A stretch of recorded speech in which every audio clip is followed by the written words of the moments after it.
नमस्कार किसान भाइयों इस वीडियो में हम बात करने वाले हैं नई अफीम नीति वर्ष 2022-23 के लिए जो 25 सितंबर तक घोषित हो जानी थी लेकिन अभी तक घोषित नहीं हुए। क्या कारण रहा है कि नई अफीम नीति अभी तक घोषित नहीं हो पाई है? किसान भाइयों, हमें जो सूचना मिल रही है सभी किसानों को समान आरी के 10-10 आरी के पट्टे दिए जाएंगे और सीपीएस पद्धति के तहत पिछले वर्ष की तुलना में इस वर्ष 2 गुने पट्टे दिए जाने की संभावना है। तो चलिए पूरी जानकारी को हम इस वीडियो के अंदर डिटेल से समझ लेते हैं कि अभी तक अफीम नीति घोषित नहीं हुई है, क्या कारण रहा है कि अभी तक अफीम नीति घोषित नहीं हो पाई है। पूरी जानकारी को इस वीडियो में आपको समझ में आ जाएगा। किसान भाइयों, आपसे एक अनुरोध रहेगा कि यदि आप इस चैनल पर पहली बार आए तो चैनल को जरूर सब्सक्राइब कीजिएगा और इस वीडियो को अपने सभी अफीम किसानों तक एक बार जरूर शेयर कीजिएगा। तो चलिए हम देख लेते हैं पूरी जानकारी को। अफीम नीति 2022-23 निर्धारण की कवायद। वित्त मंत्रालय में लंबित है नई अफीम नीति का फाइनल प्रारूप।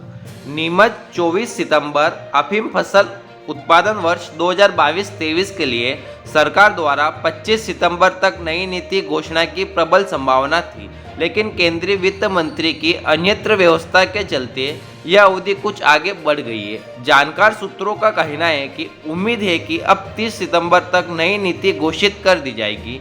विदित है कि प्रत्येक वर्ष केंद्रीय वित्त मंत्रालय द्वारा घोषित अफीम नीति के प्रावधानों की कसौटी पर खरा पाए जाने वाले किसानों को मध्य प्रदेश, राजस्थान और उत्तर प्रदेश में अफीम काश्त के लिए लाइसेंस प्रदान किए जाते हैं। लिहाजा यह स्वाभाविक ही है कि तीनों अफीम उत्पादक राज्यों के 1000 किसान बहुत बेसब्री से नई अफीम नीति की प्रतीक्षा करते हैं। नई अफीम नीति निर्धारण की प्रक्रिया अंतर्गत 6 सितंबर को केंद्रीय वित्त राज्य मंत्री पंकज चौधरी की अध्यक्षता में संपन्न उच्च स्तरीय बैठक में अफीम उत्पादक क्षेत्रों के सांसदों ने इस बार अफीम उत्पादन के लिए लाइसेंस की संख्या बढ़ाने के साथ साथ मुख्य रूप से यह मांग भी रखी थी कि नई अफीम नीति की घोषणा 20 सितंबर तक कर दी जाए।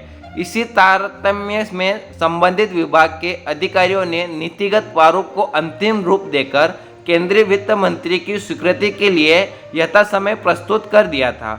पूरी उम्मीद की जा रही थी कि केंद्रीय वित्त मंत्री श्रीमती निर्मला सीतारमण की मंजूरी हासिल कर अधिकतम 25 सितंबर तक नई अफीम नीति घोषित कर दी जाएगी।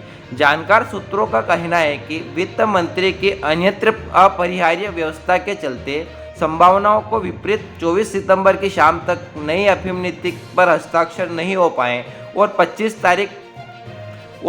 तारीख को अवकाश है। ऐसे में अब नई अफीम नीति घोषणा होने की अवधि स्वतः ही आगे बढ़ गई है। उम्मीद जताई जा रही है कि अब 30 सितंबर तक किसी भी दिन नई अफीम नीति घोषित की जा सकती है। भरोसेमंद सूत्रों के अनुसार अफीम नीति 2022-23 के तहत सीपीएस पद्धति के अनुरूप काश्त के लिए उत्पादन का रकबा एवं और लाइसेंसधारी किसानों की संख्या पिछले साल की तुलना में 2 गुना से अधिक मात्रा में बढ़ना लगभग तय है। यह संभावना भी प्रबल है कि सभी पात्र किसानों को समान रूप से 10-10 आरी के क्षेत्र के लिए लाइसेंस प्रदान किए जाएंगे। नई अफीम नीति के तहत सीपीएस पद्धति के तहत लाइसेंस बढ़ाने के निर्णय का लाभ ऐसे अफीम उत्पादकों को मिलेगा जिनके पट्टे विगत वर्षों से नीतिगत प्रावधानों के अयोग्य पाने जाने के कारण कट गए थे। सांसदों की ओर से यह दबाव भी जारी रहा है कि परंपरागत खेती का क्षेत्र और लाइसेंस की संख्या भी बढ़ाई जाए। सूत्रों का कहना है कि अफीम के स्टॉक और सरकारी अफीम और अल्कलाइट प्लांटों में इस वित्त वर्ष में प्रस्तावित शटडाउन प्रोग्राम के मद्देनजर परंपरागत खेती के लिए लाइसेंस बढ़ाने की संभावनाएं कम है, लेकिन सांसदों के लगातार दबाव का प्रभाव रंग लाया तो वित्त मंत्री इस बाबत कुछ सकारात्मक निर्णय कर सकती हैं। इस बारे में यह प्रस्ताव भी है कि परंपरागत ढंग से खेती के लिए भी सभी पात्र किसानों को स्लैब सिस्टम के बजाय एक समान 10-10 आरी के लाइसेंस प्रदान किए जाए। बहरहाल 30 सितंबर तक निश्चित रूप से नीतिगत प्रारूप की घोषणा का अनुमान है। केंद्रीय नारकोटिक्स विभाग ने नीति के अनुरूप लाइसेंस वितरण के लिए तैयारियां प्रारंभ कर दी है। तो किसान भाइयों, हमें जो सूचना मिली है इसमें बताया गया है कि इस बार सीपीएस पद्धति के तहत पट्टे की संख्या 2 गुना की जाएगी। जो कुछ वर्षों से किसानों के पट्टे कट गए थे उन्हें सीपीएस पद्धति के तहत पट्टे दिए जाएंगे और सभी किसानों को समान आरी के 10-10 आरी के पट्टे दिए जाएंगे। यानी कि सीपीएस पद्धति के तहत लाइसेंस को रकबा बढ़ाने एवं सभी पात्र किसानों को एक समान 10-10 आरी के लाइसेंस देने की प्रबल संभावना है और नई अफीम नीति लगभग 30 तारीख के आसपास तक घोषित होने की हमें सूचना मिल रही है। तो किसान भाइयों, यदि आप इस चैनल पर पहली बार आए तो चैनल को जरूर सब्सक्राइब कीजिएगा और इस वीडियो को अपने सभी साथियों तक जरूर शेयर कीजिएगा। और वीडियो देखने के लिए आपका बहुत बहुत धन्यवाद।